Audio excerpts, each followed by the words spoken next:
Hey guys, hi, this Abhishek, masteries officer at Vedantu. कैसी चल रही बच्चों जिंदगी? कैसे हो मेरे शेरो शेरनियो? वेलकम टू अ धमाकेदार सेशन।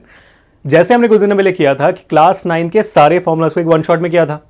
उसके बाद एक डिमांड आ गई, सर क्लास 9 के सारे डेरिवेशंस को भी एक वन शॉट में कर दीजिए। तो ये आ गया आपके सामने एक 30 मिनट्स का सिंपल सा सेशन, जहां पर मैं क्लास 9 के सारे डेरिवेशंस को करने वाला हूं। मोशन चैप्टर के, force and laws of motion के, आपके ग्रेविटेशन के, आपके वर्क रीजन पावर के एंड आपके साउंड के। तो जो भी छोटे मोटे डेरिवेशंस भी है ना, वो भी मैं करूंगा। So I hope you guys are ready, because I am. Are you? चलो, और मैं आपको बताते हुए चलूंगा कि भाई कौन कौन से फॉर्मूलास इंपॉर्टेंट है, कौन कौन से डेरिवेशंस इंपॉर्टेंट भी है। तो वीडियो को एंड तक देखिएगा। छोटा सा सेशन, जैसा मैंने कहा 30-35 मिनट्स में हो जाना चाहिए। मिलते हैं, आगे बढ़ते हैं, फोड़ते हैं, ठीक है। Hit the like button, share this video, subscribe the channel right now. Moving on forward, motion chapter का मोशन चैप्टर में फिलहाल इस साल कोई डेरिवेशन है नहीं। पहले हुआ करता था graphical derivation of equations of motion, काफ़ी सॉलिड सवाल था और वो सवाल आता भी था। लेकिन इस बार अनफॉर्चुनेटली आप लोग के लिए वो सवाल है नहीं, और इक्वेशंस ऑफ मोशन भी पहले चैप्टर में नहीं है, सेकंड चैप्टर से आता है, सीधा न्यूमेरिकल्स में आता है। तो छोटा सा एक डेरिवेशन होता है सर्कुलर मोशन का। डेरिवेशन नहीं है, एक ही लाइन का है, बट मुझे लगा कि मैं बता देता हूँ आपको कि सर्कुलर मोशन का फॉर्मूला कैसे ड्राइव होता है, जहाँ से आप सर्कुलर मोशन में स्पीड निकाल सकते हो, है ना। तो जैसे यार एक सर्कुलर मोशन मान लो अगर आपका ऑब्जेक्ट का है, ठीक है, एक ऑब्जेक्ट जो है पॉइंट ए से चलता हुआ है, सर्कुलर मोशन कर रहा है, तो आपका स्पीड का फॉर्मूला क्या होता है? इन जनरल स्पीड का फॉर्मूला होता है डिस्टेंस अपॉन टाइम, है कि नहीं। तो यहाँ पर जब बंदा एक सर्कुलर मोशन कर रहा है, तो इसमें डिस्टेंस क्या कवर कर रहा है? ये बंदा डिस्टेंस कवर करता है आपका सर्कल का सर्कमफ्रेंस। और सर्कल का सर्कमफ्रेंस कितनी होती है? सर्कल की सर्कमफ्रेंस होती है 2πr, है ना। तो 2πr अपॉन टी आपकी स्पीड की फॉर्मूला हो जाती है for a circular motion. Simple सा एक छोटा सा डेरिवेशन जो इस टॉपिक में आता है, मैंने करवा दिया आपको। आगे बढ़ते हैं to the next chapter itself, क्योंकि पहले चैप्टर में कोई और डेरिवेशन बचा नहीं है। हाँ, अगर बेटा गलती से भी अगर मुझसे कोई डेरिवेशन छूट जाता है ना, छोटा मोटा भी हो, मुझे बता देना कमेंट्स में, ताकि फिर मैं कोई और सेशन में करवा दूं उसे, क्योंकि मैं नहीं चाहता कि आपका एक भी चीज़ मिस हो जाए, ठीक है बेटा। चलो, moving on to the second chapter which is force and laws of motion. इसमें भी अगर बोला जाए तो सिर्फ एक मेन आपका क्या कहते हैं डेरिवेशन है, जो है सेकंड लॉ ऑफ मोशन का। Let's go through that as well, ठीक है। सबसे ज़्यादा डेरिवेशन तो आपके वर्क एनर्जी एंड पावर से आती है, बाकी सारे डेरिवेशन छोटे मोटे हैं, ठीक है। Newton second law of motion शुरुआत कहाँ से होती है? सबसे पहले कहा जाता है कि भाई आपका फोर्स जो है is directly proportional to the change in momentum, है ना। एक ऑब्जेक्ट है, उसको आपने पुश किया तो उसकी मोमेंटम बदल गई। उसके मोमेंटम क्या होता है? Mass into velocity.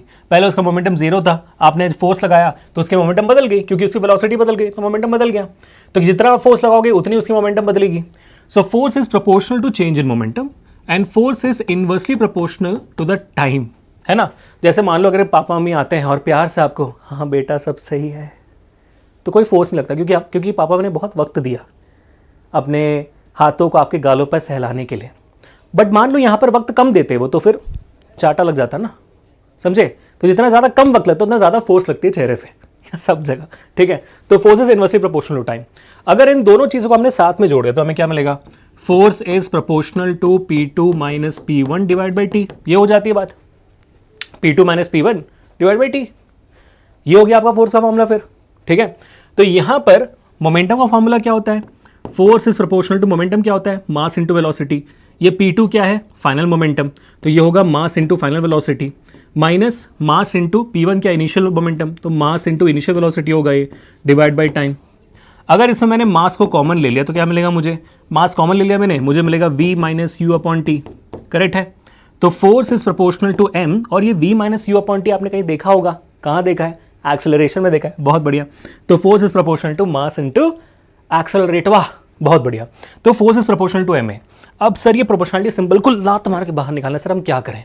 हमें प्रोपोर्शनलिटी सिंबल को निकालने के लिए प्रोपोर्शनलिटी कांस्टेंट डालनी पड़ेगी, है ना। डाल देते हैं। So F is equal to KMA डाल देते हैं। डाल दिया हमने। ये हो गया आपका सेकंड लॉ ऑफ मोशन। लेकिन sir ji second law of motion तो कमा नहीं था, सिर्फ मा था, है ना, कमा तो नहीं था तो इससे क्या करें? तो सिंपल सा ये है, since in SI units K is actually equal to 1। मतलब जब मास kg में होगा, जब A मीटर पर सेकंड में स्क्वायर होगा, और फोर्स जब न्यूटन में होगा, आपकी K की वैल्यू 1 होती है। तो जब K की वैल्यू 1 हो जाती है तो आपका फाइनल फॉर्मूला हो जाता है F is equal to m है। ये आपका सेकंड लॉ ऑफ मोशन का फाइनल वैल्यू हो जाता है, जिसको हम कहते हैं F इज इक्वल टू तो ये पूरा डेरिवेशन हो गया। ठीक है, सॉर्टेड है। अब जब अगर आपको मिड टर्म्स में यहाँ तक आ रही है सिलेबस, तो बेटा यहाँ पर आपका कहानी खत्म। फाइनल एग्जामिनेशन में इसके बाद वाला वीडियो देख लेना, कोई इशू नहीं है। बट यहाँ पर मैं आपको ये कहना चाहता हूँ कि F is equal to P2 minus P1 upon T, ये भी एक बहुत ज़्यादा यूज्ड फॉर्मूला है। बहुत सारे सवालों में आपको एक्सेलरेशन और मास नहीं दिया जाता है, चेंज इन मोमेंटम और वक्त दिया जाता है निकालने के लिए, तो आपको ये फॉर्मूला इस्तेमाल करना पड़ेगा निकालने के लिए। बहुत सारे फॉर्मूलाज में एक्सेलरेशन नहीं दी जाती है फाइनल वेलोसिटी, इनिशियल वेलोसिटी और टाइम दी जाती है मास के साथ, तब आपको फोर्स का ये वाला फॉर्मूला इस्तेमाल करना है। ठीक है, तो ये भी मैंने बता दिया कि कौन कौन से इंपॉर्टेंट फॉर्मुलाज भी है डेरिवेशन के अंदर से। ठीक है, तो second law of motion is done. I think that's all for, हाँ that's all for second chapter also. Third law of motion में कोई डेरिवेशन नहीं है। पहले सेकंड चैप्टर में कंजर्वेशन और मोमेंटम से भी सवाल आता था, डेरिवेशन काफ़ी अच्छा डेरिवेशन था, पूरे 5 मार्क्स के लाता था। अब कंजर्वेशन और मोमेंटम भी आपके सिलेबस में नहीं है। क्या कर रहे हो ज़िंदगी में बुड़बको, क्या कर रहे हो? आधा सिलेबस तो नहीं है तुम्हारी ज़िंदगी में। आगे बढ़ते हैं, ग्रेविटेशन पे आते हैं। ग्रेविटेशन में सबसे पहला, ग्रेविटेशन में भी अच्छे अच्छे डेरिवेशन है एक्चुअली, वर्क एनर्जी पावर्स जितना ही है इसमें भी, तो देख लेते हैं। तो ग्रेविटेशन का सबसे इंपॉर्टेंट और सबसे बड़ा डेरिवेशन होता है यूनिवर्सल लॉ ऑफ ग्रेविटेशन का। अब यूनिवर्सल लॉ ऑफ ग्रेविटेशन क्या कहता है? न्यूटन जी ने कहा कि अगर सामने आपके हैं दो ऑब्जेक्ट जिनका मास है m1 और m2, और अगर इन दोनों के बीच में डिस्टेंस है r, तो मैं बता सकता हूं कि इन दोनों के बीच में ग्रेविटेशनल फोर्स की वैल्यू कितनी होगी। कैसे बता सकता हूं? तो मैं कहता हूं कि भाई force is directly proportional to the product of their masses m1 into m2 and force is inversely proportional to the square of the distance between them. ऐसा मैं बोलूंगा, कौन? न्यूटन बाबा बोलेंगे। अगर इन दोनों कंबाइन कर दिया जाए तो मुझे मिलेगा f is proportional to m1 into m2 divided by r square. अब प्रोपोर्शनलिटी सिंबल को लात मार के बाहर निकालना तो क्या डालना पड़ेगा? Proportionality constant. तो f becomes equal to capital G m1 m2 upon r square and this becomes my universal law of gravitation का formula. f is equal to G mm upon r square, जहां पर m है mass of the bigger object, m2 है mass of the smaller object, r is the distance between them, square एक number होता है, ये dash line का मतलब होता है डिवाइडेड बाई, ये होता है ब्रैकेट, f होता है न्यूटन, इक्वल टू मतलब बराबर। g की वैल्यू क्या होती है सर? पूरी कहानी बता दी, g नहीं बता रहे हो आप। g क्या होती है?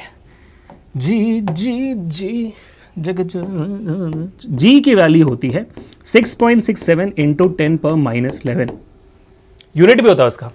इस फोर्स का यूनिट क्या होगा? फोर्स का यूनिट होगा न्यूटन, है ना। तो अगर मैं g को यहां रखूं और बाकी सारी चीज़ों को उस तरफ ले जाऊं, इसका भी डेरिवेशन मैं करता हूं, डरो मत, इसका डेरिवेशन करके मैं यहां पर आता हूं। ठीक है, जैसे हाँ यूनिवर्सल लॉ ग्रेविटेशनल कांस्टेंट की डेरिवेशन यूनिट की देखो, f is equal to G m1 m2 upon r square. सही है, ठीक है। g के लिए एक फॉर्मूला निकालो, क्या बनेगा? f इंटू आर स्क्वायर, है ना। r स्क्वायर वहां गया तो f into r square divide by m1 m2 नीचे आ गया। f की ऐसा यूनिट क्या होती है? न्यूटन। r क्या होता है? डिस्टेंस, डिस्टेंस का स्क्वायर यानी कि मीटर स्क्वायर। m1 मास होती है kg स्क्वायर। तो यूनिवर्सल ग्रेविटेशनल कांस्टेंट की यूनिट की फॉर्मूला हो जाती है न्यूटन मीटर स्क्वायर पर kg स्क्वायर। इसी वजह से हम यहां पे लिखेंगे न्यूटन मीटर स्क्वायर पर kg स्क्वायर, है ना। ये हो जाती है आपकी g की वैल्यू। कूल गाइस, ये कांस्टेंट है, इसकी वैल्यू कांस्टेंट है क्योंकि ये एक प्रोपोर्शनलिटी कांस्टेंट, उसकी वैल्यू कांस्टेंट ही होनी चाहिए, है ना। और उसका ऐसा यूनिट है न्यूटन मीटर स्क्वायर पर kg स्क्वायर। ऐसा यूनिट का डेरिवेशन भी आता है, यूनिवर्सल लॉ ऑफ ग्रेविटेशन का ऐसा ये डेरिवेशन भी आता है। बराबर हो गया। चलो अब आगे बढ़ते हैं to one another important derivation which is derivation for the formula of acceleration due to gravity.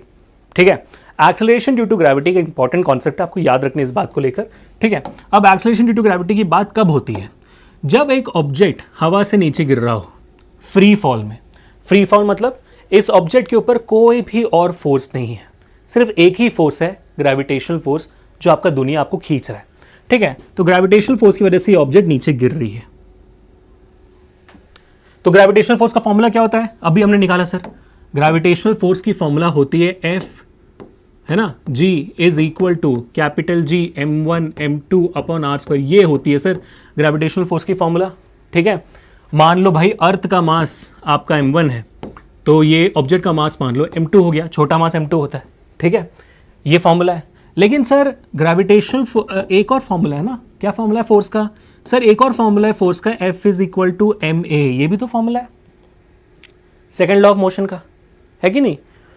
तो इसमें अगर मैं इसमें कौन से एक्सेलरेशन की बात हो रही है, एक्सेलरेशन ड्यू टू ग्रेविटी की बात हो रही है, मतलब जो एक्सेलरेशन इस ग्रेविटी की वजह से क्रिएट हो रहा है उसकी बात हो रही है। उसको हम डिनोट करते हैं F is equal to mg से, है ना, ठीक है। तो ये भी तो बन गई आपकी ग्रेविटेशनल फोर्स। तो ये हो गया मेरा पहला इक्वेशन, ये हो गया मेरा दूसरा इक्वेशन। ये दोनों तो फोर्स ही है, ग्रेविटेशनल फोर्स। तो क्या मैं इन दोनों को रिलेट कर सकता हूं? हाँ, क्यों नहीं। इक्वेटिंग फर्स्ट एंड सेकेंड, क्या होगा, मेरे पास वैल्यू होगी mg की और इससे इक्वेट करूंगा मैं gm1 m2 upon r square, है ना। ये m कौन सा है भाई, आपका ऑब्जेक्ट का m है, m2 है ये। तो m2 कट गया, बचा क्या, acceleration due to gravity is equal to gm1 upon r square. अगर आपको m1 नहीं लिखना है तो आप कैपिटल M लिख दो, काफ़ी है ना। बस gm अपॉन आर स्क्वायर आपका एक्सेलरेशन ड्यू टू ग्रेविटी का फॉर्मूला बन जाता है। ये डेरिवेशन भी आपको आती है 3 मार्क के लिए। इसके ऊपर एक और डेरिवेशन जो आता है वो है कि एक्सेलरेशन ड्यू टू ग्रेविटी का वैल्यू कैसे निकालते हैं। 9.8 मीटर पर सेकंड का सबको पता है, वो वैल्यू कैसे निकालते हैं, वो डेरिवेशन भी आता है। बट ये नोट डाउन कर लीजिए, बहुत सिंपल सा। मैंने क्या किया, ग्रेविटेशनल फोर्स का फॉर्मूला लिखा, ठीक है। उसके बाद मेरे को पता है कि सेकंड लॉ ऑफ मोशन भी फोर्स का फॉर्मूला देता है, F इक्वल टू m में। वहां पर a को बदल के मैंने g कर दिया, क्यों, यहाँ पे जो एक्सेलरेशन हो ग्रेविटी की वजह से, तो g कर दिया, एक्सेलरेशन ड्यू टू ग्रेविटी, ठीक है। और फिर मैंने दोनों को इक्वेट कर दिया, m कट गया, आपके सामने आपके वैल्यू आ गई g is equal to gm upon r square. ये हो जाता है आपका एक्सेलरेशन ड्यू टू ग्रेविटी का फॉर्मूला, जिससे ये भी समझ में आता है कि आपका एक्सेलरेशन ड्यू टू ग्रेविटी आपके छोटे m पे डिपेंड ही नहीं करता, यानी कि मास पे डिपेंड ही नहीं करता जो ऑब्जेक्ट का है। यानी कि अगर मैं गिरूं आसमान से और आप गिरो, हम दोनों पर एक्सेलरेशन सेम रहेगा। बड़े बोलते थे, समझ में आया, ठीक है। अब इसकी वैल्यू कैसे निकालें, वो एक और डेरिवेशन देखो यहाँ पे ध्यान से, ठीक है। Value of acceleration due to gravity कैसे निकालते हैं। हमने अभी देखा कि भाई g की वैल्यू, g का फॉर्मूला होता है capital G capital M upon r square. अब वैल्यू कैसे निकालोगे, इसमें इनकी वैल्यू डालोगे तभी तो आएगा। कैपिटल G की वैल्यू होती है 6.67 इंटू 10⁻11, अभी हमने देखा, न्यूटन मीटर स्क्वायर पर kg स्क्वायर, सही।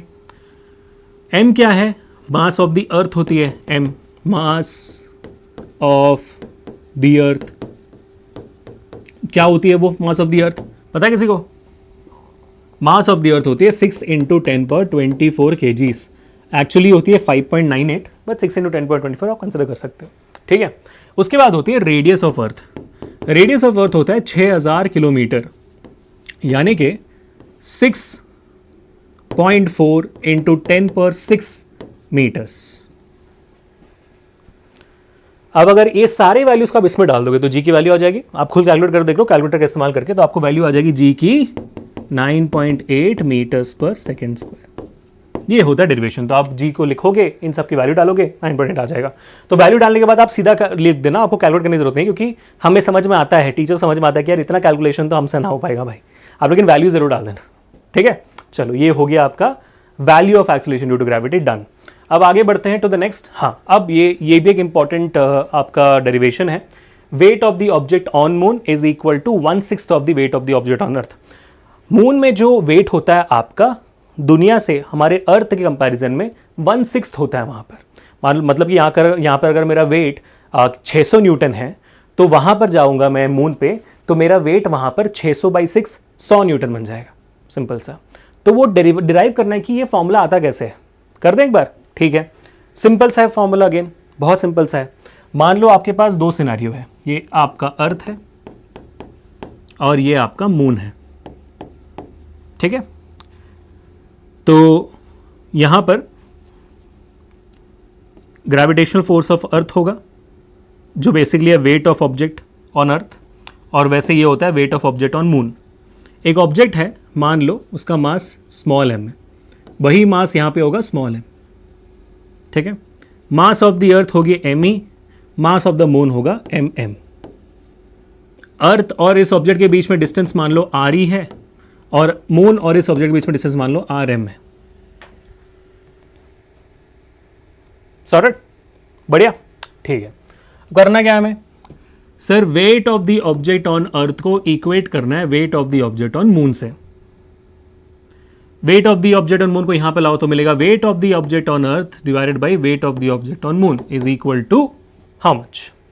फॉर्मूला यूनिवर्सल ग्रेविटेशन कांस्टेंट का, G M E M divided by R E square, earth के लिए मास of the earth m r e square, ठीक है। Total divided by g mass of the moon mass of the object upon r m square, यानी कि radius of the moon का square, ठीक है। Radius of the moon मतलब यहाँ से डिस्टेंस, यहाँ से ये मान लो मून पे रखा है, मून के ऊपर नहीं, मून पे रखा हुआ है, ठीक है। यहाँ पर आप देखोगे सर ये g कट जाएगी, स्मॉल m भी कट जाएगा। तो बेसिकली आप the weight of the object on earth divide by weight of object on moon is equal to me upon R E square equal to नहीं into, ये ऊपर चला गया रेसिप्रोकेट हो गया, तो बन जाएगा ये r m square upon m m. ये बन गई आपकी फॉर्मूला फाइनली। यहां पर अगर मैं मास ऑफ द अर्थ की वैल्यू डालूं जो मेरे को पता है 6 × 10⁻²4, यहां पर रेडियस ऑफ द अर्थ की वैल्यू डालूं जो मेरे को पता है 6400, मास ऑफ द मून और आरएम की वैल्यू भी आपको इसी सवाल में दी जाएगी, दी जानी चाहिए, ठीक है। अगर वो दोनों वैल्यू भी मैं डाल दूं, कैलकुलेट करने के बाद मेरे को 1/6 के आसपास अप्रॉक्सीमेट आंसर आनी चाहिए, है ना। जैसे मैं अब दिखा देता हूं, यहाँ पर देखो अर्थ का मैंने बता देता मास और रेडियस, अब देखो मून का भी मास और रेडियस दिया जाएगा सवाल में। वो वैल्यू जब आप यहाँ पर डाल दोगे तो उन सारे वैल्यूज को डालने के बाद अप्रॉक्सीमेटली आपका आंसर 1/6 ही आना चाहिए। तो वैल्यूज जो आपको सवाल में दी जाएगी ना, उन वैल्यूज को यहाँ पे डाल देना। डालने के बाद आपको आएगी weight of the object on earth upon weight of the object on moon is approximately equal to 6, ऐसे आएगी वैल्यू आपकी, ठीक है। अब क्या करना, ऑब्जेक्ट ऑफ मून वहां ले जाओ, वेट ऑफ ऑन मून वहां ले जाओ और 6 को यहां लेके आ जाओ। तो क्या आएगा, वैल्यू आएगी weight of the object on earth is 1/6 of the weight of the object on, आ गई। ये जो आपको चाहिए था वही आ गई, ठीक है। तो यहां पर गपला क्या है, गपला सिर्फ ये कि आपको यहां तक पहुंचना है। अगर आपने यहां तक सही कर दिया, उसके बाद जो सवाल में वैल्यूज दी गई है इन चीजों की, वो आप डाल देना और बिना कोई कैलकुलेशन के लिख देना कि weight of the object on earth is on upon moon is proportional to 6, वो वैल्यू आपके आ गई, ठीक है। कैलकुलेशन कोई जरूरत नहीं है, 3 मार्क का सवाल है, कैलकुलेशन करना नहीं है, क्योंकि कैलकुलेशन पता है लोगों को नहीं हो पाएगा। अगर आपको फिर भी डर लगता है तो साइड में ना थोड़ा सा ऐसे रफ वर्क कर लेना, लगेगा कि आपने सॉल्व किया हुआ है, बहुत बड़ी बड़ी चीज़ है, ठीक है बेटा, सही सॉर्टेड, ठीक है। अब आगे बढ़ते हैं। तो ये भी हो गया डिराइव, मेरे ख्याल से इतना ही है, हाँ इतना ही था आपके ग्रेविटेशन चैप्टर में। आपका जो फ्लोटेशन पार्ट है, प्रेशर हो गया, आर्किमिडीज प्रिंसिपल हो गया, इन सब में डेरिवेशंस बिल्कुल भी नहीं है, so don't worry about it, ठीक है। तो now we are going forward for solving and deriving the formulas and derivations of your work energy and power chapter. Now work energy and power chapter has the most number of derivations and this is where you need to be careful about. बहुत छोटी छोटी derivation, अच्छे अच्छे derivations हैं और इनके derivation से ज़्यादातर आते हैं, जैसे कंजर्वेशन ऑफ एनर्जी का डेरिवेशन हो गया, काइनेटिक एनर्जी, पोटेंशियल एनर्जी का डेरिवेशन हो गया, सारे डेरिवेशंस आते हैं एग्जामिनेशन में, you need to be very careful about it, ठीक है। चलो अब आगे बढ़ते हैं। सबसे पहला डेरिवेशन आपके काइनेटिक एनर्जी का ही है। काइनेटिक एनर्जी का फॉर्मूला आपको पता है, हाफ mv² होता है ना, बचपन से पता होता है हमें, काइनेटिक एनर्जी हाफ mv²। तो भाई यहां से अब इसको डिराइव कैसे करते हैं काइनेटिक एनर्जी को, देखना ध्यान से, ठीक है। तो मान लो कि आपका एक ऑब्जेक्ट है, वो पॉइंट ए पे है और ये ऑब्जेक्ट रेस्ट पर है, ठीक है। क्या है, ये ऑब्जेक्ट रेस्ट पर है, तो इसकी इनिशियल वेलोसिटी कितनी होगी, 0। मुझे अच्छा नहीं लगा कि ऑब्जेक्ट रेस्ट पे है, मैंने उसको जाके लात मार दी, ठीक है। तो मैंने क्या लगाया, मैंने उस ऑब्जेक्ट पे एक फोर्स लगाया, उस फोर्स की वजह से ये ऑब्जेक्ट पॉइंट ए से पॉइंट बी तक डिस्प्लेस हो गया, डिस्प्लेसमेंट एस।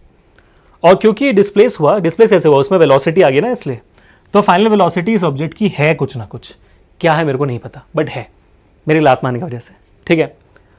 तो अब मुझे बताओ कि ये ऑब्जेक्ट के पास इतनी एनर्जी कहां से आई कि वो पॉइंट ए से पॉइंट बी तक गया, क्योंकि मैंने लात मारी, मैंने उस ऑब्जेक्ट पे काम किया, मैंने एनर्जी दी।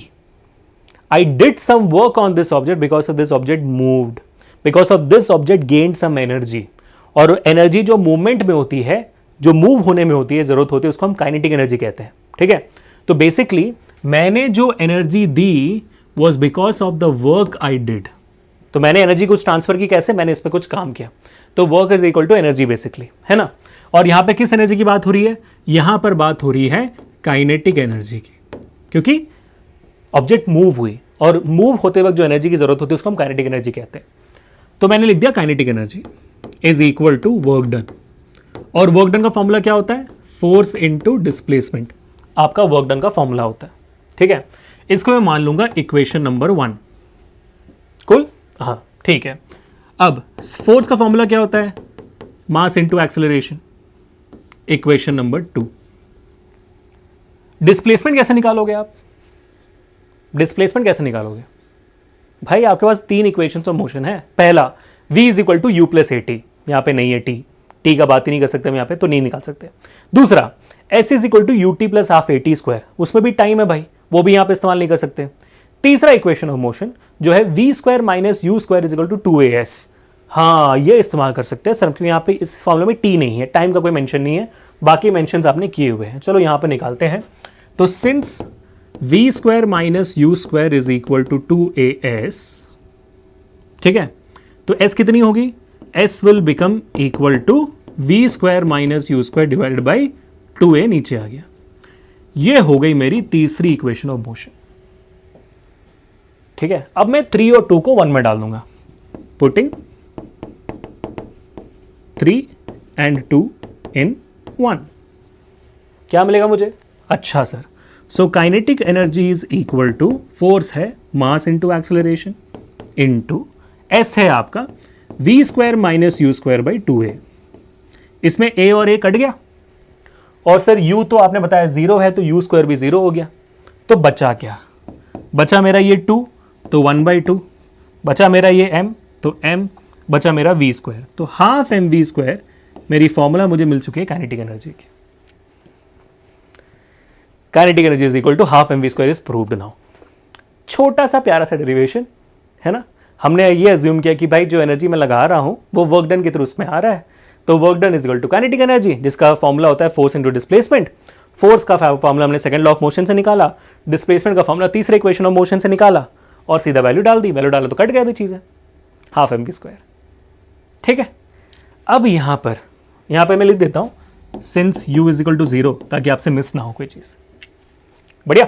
अब मान लो अगर ये u 0 ना होती तो क्या होता?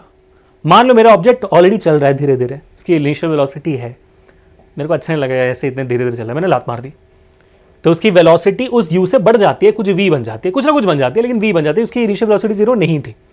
तो फिर फॉर्मूला क्या बनेगा? ट्राई करके देखें, चलो देखते हैं। ठीक है, तो work done is equal to kinetic energy is equal to work done is equal to, अभी हमने निकाला mass into acceleration into v square minus u square by 2a, ये हमने निकाला f into s, a cut जाता है, क्या बचेगा? Work done is equal to mass into v square minus u square by 2। सही है। अगर मैं ब्रैकेट ओपन कर दूं तो मुझे क्या मिलेगा?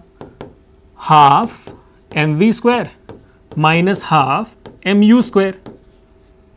यार ये हाफ एम वी स्क्वायर क्या है?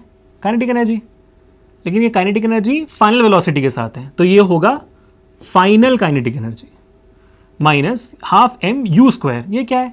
ये भी काइनेटिक एनर्जी है विथ इनिशियल वेलोसिटी, तो ये इनिशियल काइनेटिक एनर्जी होनी चाहिए। हाँ, ऑब्जेक्ट के पास एक इनिशियल काइनेटिक एनर्जी थी, इसलिए वो धीरे धीरे चल रहा था, मैंने लात मार दी तो उसकी काइनेटिक एनर्जी बढ़ गई, काइनेटिक एनर्जी चेंज हो गई। क्यों चेंज हुई? क्योंकि मैंने इसके ऊपर काम किया, I gave some energy with the help of this work, तो इसकी एनर्जी बढ़ गई। तो के एफ माइनस के आई आपका हो जाता है एक और फॉर्मूला जिसको हम कहते हैं work energy theorem. Work energy theorem states that कि एक ऑब्जेक्ट में अगर कोई चेंज इन काइनेटिक एनर्जी हो रही है, वो इसलिए हो रही है क्योंकि आपने उस ऑब्जेक्ट पे काम जरूर किया होगा। समझे? मजा आया? तो अगर मान लो यहां पर इनिशियल काइनेटिक एनर्जी उसकी थी नहीं, तो 0 हो गई, के आई 0 हो जाएगा, work done will become equal to final kinetic energy which is half m v square, जो पहले वाला केस था हमारा। तो वर्क एनर्जी थ्योरम का डेरिवेशन नहीं आता, लेकिन अगर मान लो अगर आपसे पूछ गया कि निकालो डिराइव, तो ये करना। और अगर मान लो अगर आपको 2 काइनेटिक एनर्जी दे दी और बोला है कि भाई वर्क डन निकालो, तो ऐसे निकालना, दोनों को सबट्रैक्ट कर लेना। ठीक है, बढ़िया। अब यहां पर एक और चीज है, मान लो यहां पर फाइनल काइनेटिक एनर्जी 20 है और इनिशियल काइनेटिक एनर्जी 50 है, तो आपकी वर्क डन कितनी आएगी? 20 minus 50 minus 30। Sir work done minus 30 का मतलब क्या है? कि यहां पर आपने लात नहीं मारी ऑब्जेक्ट को, आपने ऑब्जेक्ट को मूव होने से रोक दिया, आपने उल्टा, आपने काइनेटिक एनर्जी उसकी कम कर दी बढ़ाने के बदले, तो ये यहां पे होता है, इसको कहते हैं नेगेटिव वर्क, है ना। तो अगर आपकी final kinetic energy initial kinetic energy से कम है, तो यानी कि ऑब्जेक्ट स्लो डाउन हो रहा है, ब्रेक मार रहा है। तो गाड़ियां जब ब्रेक मारती है तब भी यही होता है, और कोई भी चीज़ को अगर आप उल्टे डायरेक्शन में फोर्स डालोगे, एनर्जी डालोगे तो रुकेगी। ठीक है, तो ऐसे समझना चीज़ों को। और अगर पॉजिटिव है तो यानी कि पॉजिटिव वर्क है, गाड़ी एक्सेलरेट कर रही है। बढ़िया, चलो ये पार्ट हो गया। अब आगे बढ़ते हैं to the derivation of potential energy. Potential energy का डेरिवेशन बहुत ईजी है इनफैक्ट। ठीक है, मान लो कि आपका यहाँ पर एक ऑब्जेक्ट है और ये ऑब्जेक्ट को ये इंसान ऊपर की तरफ उठा रहा है। ठीक है, इस ऑब्जेक्ट का वेट कितना होता है भाई? इस ऑब्जेक्ट का वेट मान लो W है, which is equal to mg। इस ऑब्जेक्ट को उठाने के लिए मुझे मिनिमम फोर्स इसके वेट जितना डालना पड़ेगा, है ना। मिनिमम फोर्स अगर मैं उसके वेट जितना डालूंगा तो उसको उठा सकता हूँ। ज़्यादा तो मैं कितना भी डाल सकता हूँ, मिनिमम कितना डालूँ, उसके वेट जितना। उससे कम डालूंगा तो ऑब्जेक्ट उठेगा ही नहीं। ठीक है, तो भाई सेम केस है। उस ऑब्जेक्ट को उठाने के लिए मुझे कोई एनर्जी डालनी पड़ेगी, उसके लिए मुझे कुछ काम करना पड़ेगा। तो work done is equal to potential energy. Potential energy तो फिर क्या इक्वल टू होगा भाई? Force into displacement. फोर्स क्या है यहाँ पे? Wait of the object. Displacement मान लो कि भाई एक हाइट तक हमने उठा दिया, से एक h हाइट तक उठा लिया।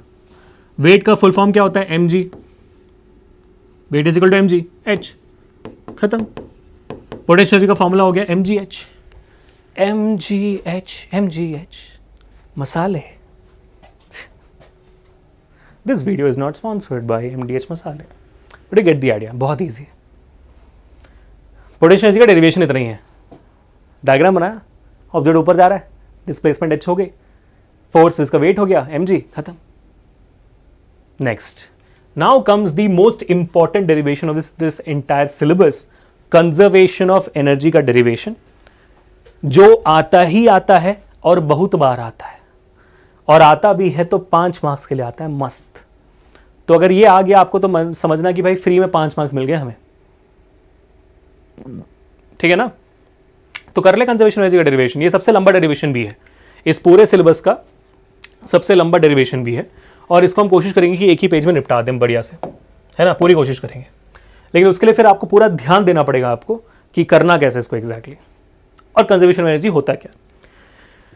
कंजर्वेशन ऑफ एनर्जी कहता है that energy can not be created nor be destroyed, it can only transform from one form to another. Energy को आप बना नहीं सकते हो और इसको मिटा भी नहीं सकते हो। एनर्जी सिर्फ एक फॉर्म से दूसरे फॉर्म में बदल सकती है। ठीक है, इसको प्रूफ करके कैसे दिखाए, समझते हैं। मान लो कि एक सिंपल सा एग्जांपल देते हैं। भाई मैंने ये ऑब्जेक्ट को ऐसे नीचे फेंक दिया, फेंका नहीं, नीचे छोड़ दिया। इस छोटे से फॉल में भी अगर मैंने ये प्रूव कर दिया कि एनर्जी कांस्टेंट रहती है थ्रू आउट द फॉल, तो फिर हर एक ऑब्जेक्ट जो भी मोशन में हो, कुछ भी कर रही हो, उसमें भी एनर्जी रहेगी कांस्टेंट। प्रूव करके दिखाना, करें? देखो, तो सबसे पहले क्या करते हैं, ये हमारा इस डायग्राम को समझो। हमारा ऑब्जेक्ट पॉइंट ए पर है, इसको मैंने ऐसे जैसे पेन को पकड़ा था वैसे पकड़ के रखा हुआ है इस बॉल को। ठीक है, पॉइंट ए पर है। फिर मैं इसको छोड़ता हूं तो पॉइंट बी पे पहुंचेगा, बीच मिड में पहुंचेगा, फिर सी जमीन से टकराएगा। जमीन से टकराने से जस्ट पहले इस पूरे प्रोसेस में मैं कैलकुलेट करूंगा इन तीनों पॉइंट पे कि मेरी एनर्जी कितनी आ रही है। अगर मैंने ये प्रूव कर दिया इन तीनों पॉइंट्स पे एनर्जी कांस्टेंट है तो conservation of energy is proven. नहीं है तो अभिषेक सर फिर टीचर बनना छोड़ देंगे। ठीक है चलो फिर शुरू करते हैं। एट पॉइंट ए, और यहां पे मैं कौन सी एनर्जी निकालूंगा? काइनेटिक निकालूंगा, पोटेंशियल निकालूंगा? नहीं, मैं इंडिविजुअल एनर्जी की बात नहीं कर रहा हूं, मैं टोटल एनर्जी की बात कर रहा हूं। Total energy at this particular point क्या होती है, याद रखो इस बात को। यहां पर हम बात करने वाले हैं टोटल मैकेनिकल एनर्जी की, मतलब एक ऑब्जेक्ट में जितनी भी एनर्जी है टोटल मैकेनिकल एनर्जी कांस्टेंट होनी चाहिए। काइनेटिक पोटेंशियल तो ऊपर नीचे होता रहता है। टोटल मैकेनिकल एनर्जी का फॉर्मूला ही होता है kinetic plus potential energy. Potential energy को आप पीई भी लिख सकते हो, यू भी लिख सकते हो। पोटेंशियल एनर्जी का एक्चुअली डिनोशन यू से होता है। ठीक है, तो kinetic energy plus potential energy मैं ऐड करूंगा तो मैं टोटल मैकेनिकल एनर्जी मिल जानी चाहिए, जो भी वैल्यू मेरे को मिल रही है। तो पहले हम एट पॉइंट ए का निकालते हैं। कहां पर? At point A. चलो भाई, हाँ जी, तो एट पॉइंट ए, ठीक है, काइनेटिक एनर्जी कितनी है? 0 है। क्यों? क्योंकि ऑब्जेक्ट स्टेशनरी है।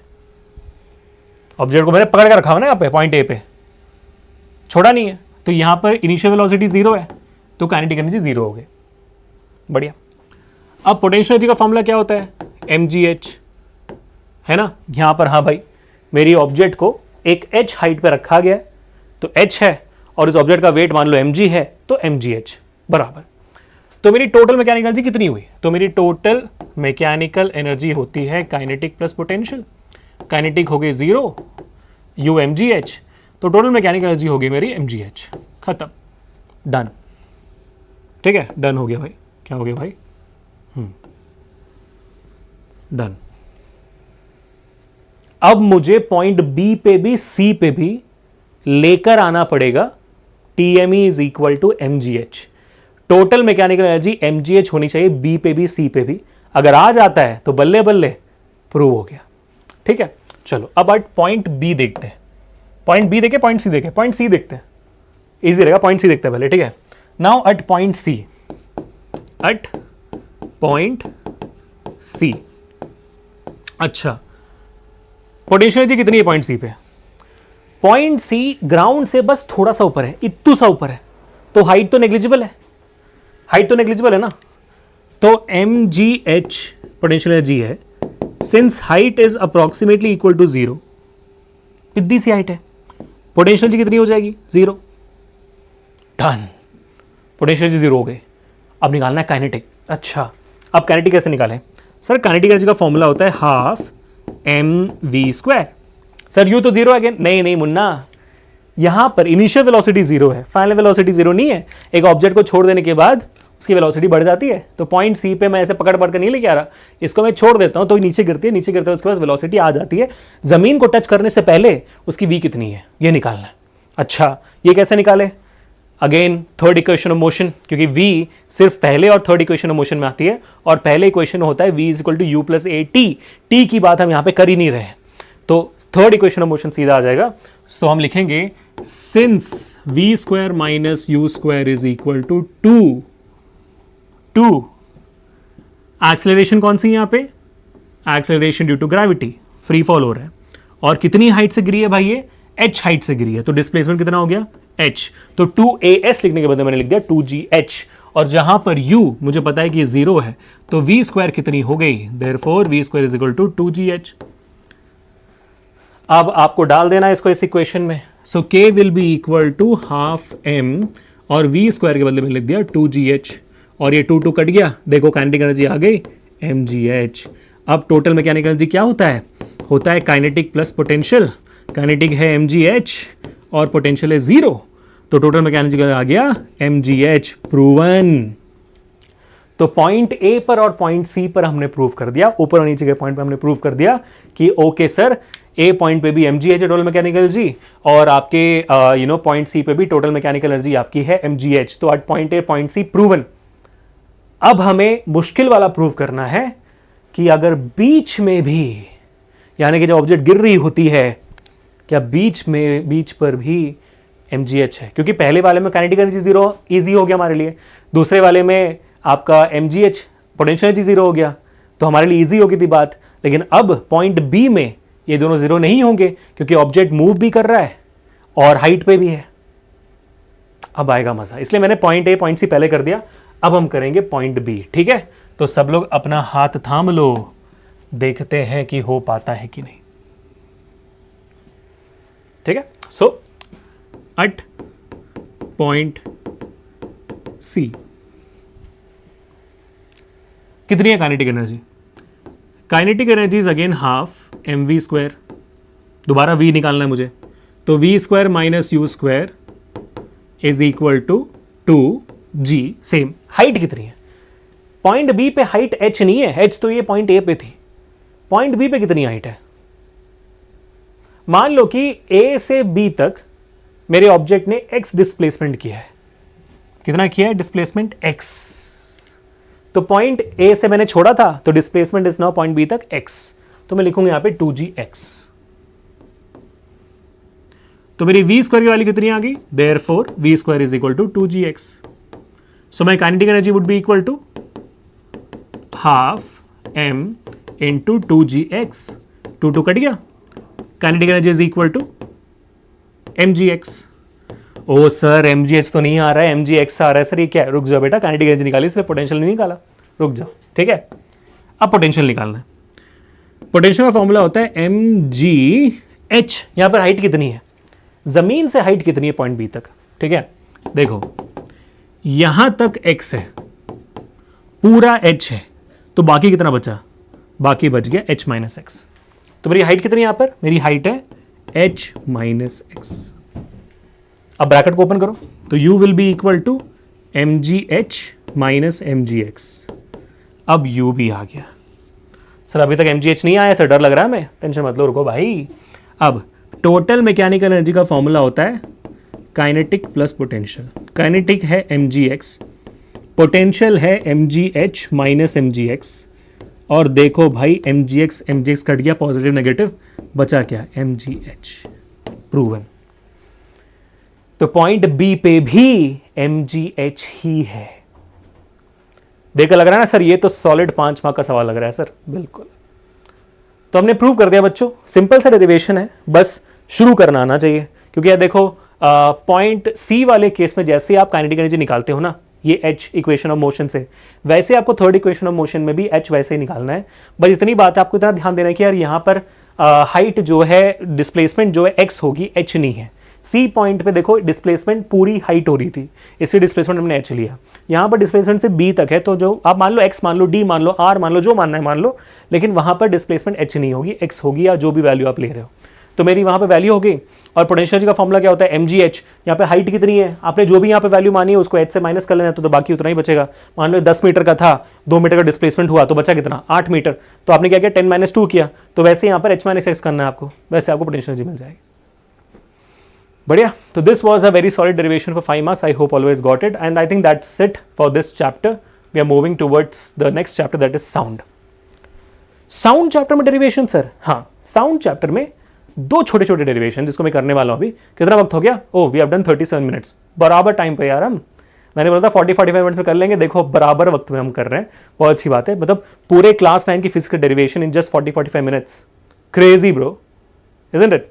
ठीक है, तो साउंड चैप्टर में 2 डेरिवेशन है। एक है एको का, we are do speed of echo कैसे निकालते हैं। दूसरा होता है आपका कंडीशंस ऑफ एन एको में मिनिमम डिस्टेंस कितना होना चाहिए और मिनिमम टाइम कितना होना चाहिए, वो निकालने का। वो करते हैं, पहले ये कर लेते हैं, एको का स्पीड कैसे निकालते हैं। समझो कि एको होता क्या है ना। यहां पर मान लो राजेश खड़ा हुआ है, ठीक है। राजेश एक पहाड़ के पास जाता है, ठीक है। राजेश पहाड़ के पास जाकर, पहाड़ होते हैं ना जहां से जाके अब आवाज गूंजती है, एको मतलब होता है गूंजना, तो वो वहां जाकर चिल्लाता है। क्या चिल्लाता है, सुषमा आई लव यू कर चिल्लाता है। लोग यही करते हैं ना, सुषमा आई लव यू। तो क्या होता है, राजेश की आवाज वहां से निकलकर पहाड़ तक जाती है, मान लो डिस्टेंस डी है। फिर पहाड़ से जब वापस आती है, पहाड़ से टकराकर जब साउंड वापस आती है, तो आपको आवाज सुनाई देती है। इस पूरे प्रोसेस को हम कहते हैं एको, गूंज। आवाज का गूंजना एको कहते हैं। तो आवाज जानी भी चाहिए, आनी भी चाहिए, तब तो एको हुआ ना। जब अगर आवाज आई नहीं तो एको कैसे हुआ, तब तो मैं जैसे बोल रहा हूं वैसे हो गया, स्पीकिंग हो गया, एको कैसे हुआ। ठीक है, ये हो गया सीन। तो अब ये निकालना है कि भाई एको कितने स्पीड में जाकर आ जाएगी, what will be the speed of echo. अगर यहां से राजेश बोलता है सुषमा आई लव यू, एक कितनी स्पीड में वापस आएगी आवाज, वो निकालना है। तो भाई स्पीड का जनरल फॉर्मूला क्या होता है, स्पीड का जनरल फॉर्मूला होता है डिस्टेंस अपॉन टाइम। यहाँ पे डिस्टेंस कितनी है, डिस्टेंस यहाँ पे देखो आवाज को जाना भी है आना भी है, तो D plus D, speed will be equal to, एक काम कर लो इसको एक्स मान लो ताकि डी में कंफ्यूजन ना हो। जाने के लिए एक्स, आने के लिए एक्स, तो x plus x time T, total time है यहाँ पे भी, जाने के लिए आने का टोटल टाइम निकालना है आपको। ठीक है, तो S will be equal to 2x upon T. This is the formula of echo. क्योंकि जब भी लोग स्पीड बोलते हैं तो they calculate it as distance upon time directly, नहीं, यहां पर एको है। एको में 2 डिस्टेंस होती है, जाने के लिए भी आने के लिए भी, तो 2d अपॉन टी होता है एको का फॉर्मूला। ठीक है, क्लियर हो गया। अब sir time to hear echo, time to hear echo and distance, minimum distance to hear an echo, ये दोनों चीजें होती हैं। कि एक आप जैसे मैं अभी यहां पे आपसे बात कर रहा हूं, क्या आवाज गूंज रही है मेरी, नहीं। आवाज को गूंजने के लिए 2 कंडीशंस होते हैं, 3 कंडीशंस होते हैं एक्चुअली। पहला, सामने एक बहुत बड़ी ऑब्जेक्ट होनी चाहिए जो आवाज को रिफ्लेक्ट करे, जैसे पहाड़, दीवार, बहुत बड़ी ऑब्जेक्ट होनी चाहिए। दूसरा, आपके और उस रिफ्लेक्टिंग ऑब्जेक्ट के बीच में एक मिनिमम डिस्टेंस होनी चाहिए जिसको हमें डिराइव करना है। तीसरा, आवाज गूंजने के लिए जो एको आ रही है, मतलब आपने कुछ कहा, रिफ्लेक्ट हुई और आपके कानों तक वापस आ रही है, ये जो टाइम है ना, उसमें एक मिनिमम टाइम की जरूरत होती है और उस मिनिमम टाइम की वैल्यू होती है 0.1। क्यों? क्योंकि जो भी आप कहते हो वो 0.1 सेकेंड तक आपके कानों में रहती है, आपके दिमाग में रहती है, परसिस्ट करती है।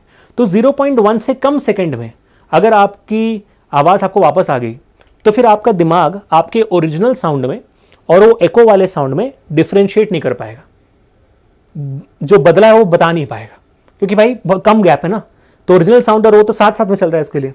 तो 0.1 सेकेंड के बाद अगर आवाज़ आती है, जैसे for example hello hello hello hello hello, 0.1 second के बाद आती है, तो इस वजह से क्या होगा, आपको आवाज़ गूंजती हुई सुनाई देगी।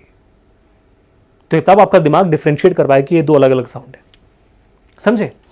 तो time to hear an echo के बदले हम यहाँ पे करेंगे मिनिमम डिस्टेंस कितना होना चाहिए। तो सर ये तो ये कैसे हम मेंटेन कर सकते हैं? 0.1 सेकंड से ज़्यादा होना चाहिए, वरना आपको तो हमेशा आवाज़ गूंजती नजर आती जब आप कमरे में भी कह रहे होते हैं। जैसे अभी मैं यहाँ पर कह रहा हूँ तो आसपास मेरे बहुत बड़े बड़े दीवारें हैं, तो आवाज़ गूंज कर आनी चाहिए, नहीं आ रही है। क्यों? क्योंकि मैं एक मिनिमम डिस्टेंस में नहीं खड़ा हूँ। जितना दूर मैं खड़ा रहूँगा उस दीवार से, उतने चांसेस है कि भाई आवाज़ टकरा कर 0.1 सेकेंड के बाद आए। समझ में आया? इसलिए पहाड़ों के बीच में, क्योंकि पहाड़ बहुत दूर दूर होते हैं, वहां पर आवाज गूंजती है। तो मिनिमम डिस्टेंस कितना होना चाहिए वो निकालते हैं। ठीक है? So time, minimum time is 0.1 second. आवाज की एक स्पीड होती है हवा में, speed of sound in air is 344 metres per second. हमें डिस्टेंस निकालना है। एको का फॉर्मूला क्या है sir? Speed is equal to 2d upon T. D निकालनी है तो s इंटू टी बाई 2।